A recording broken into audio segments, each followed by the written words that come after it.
Mu rukerera rwo kuri uyu wa kane nibwo inzego z'umutekano zifatanije n'abaturage bakomeje kugenda batanga amakuru bari bamaze guta muri yombi uyu Harerimana Eric alias Kibamba ari n'imbunda bikekwa ko ariyo yifashishije mu kurasa umucuruzi Habimana Sostene warasiwe mu modoka ya Fuso yari atwaye ubwo yavaga ku mupaka wa Cyanika yerekeza mu mujyi wa Musanze. Imbere y'imbaga y'abaturage bari bifuje ko aramutse afashwe yagaragarizwa abaturage bakamugayira mu ruhame nawe ariyemerera iki cyaha. Icyo namuhoye ni umugabo bacuruzanyaga wambwiye yuko bafitanye ikibazo cy'amafaranga ansaba ko mumurasira ampa imbunda ndamurasa anyemerera amafaranga 800. Abaturage bose bari bahari mu mubabaro mwinshi ngo kubera iki gikorwa cya kinyamaswa yakoze kandi nawe akaba byemerera baratangaza ko nawe yakagombye kubiryozwa kuko umuntu ari nkundi. Nuko hera muzero gazahiramo ntazaremenya tumone no kumunaho.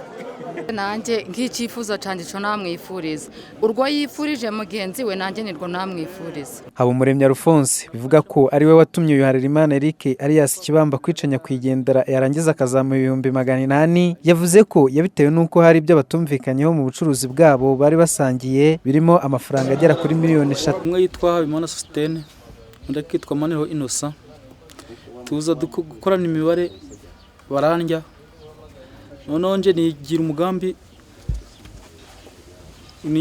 wo kuzabicisha mu umwe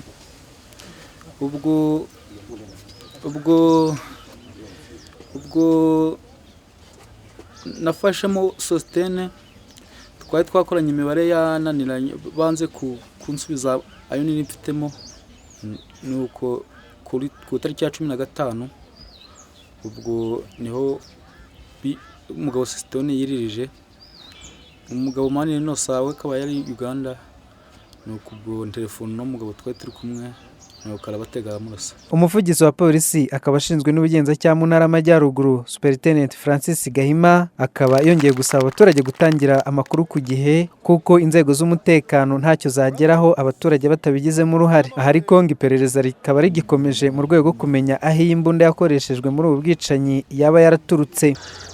Rero twabashe kumufata n'imbunda nayo arayigaragaza. Igisigaye nuko turi gukora iperereza kugira ngo tumenye aho imbunda yikuye. Igitabo cy'amategeko y'ibyaha mu Rwanda ingingo yacyo 140 ivuga ko umuntu wese uhamwe n'icyaha cy'ubwicanyi nk'ubwo guca igico kandi yabigambiriye ahanishwa igifungo cya burundu. Rafiki Felicien Oremfor Burera.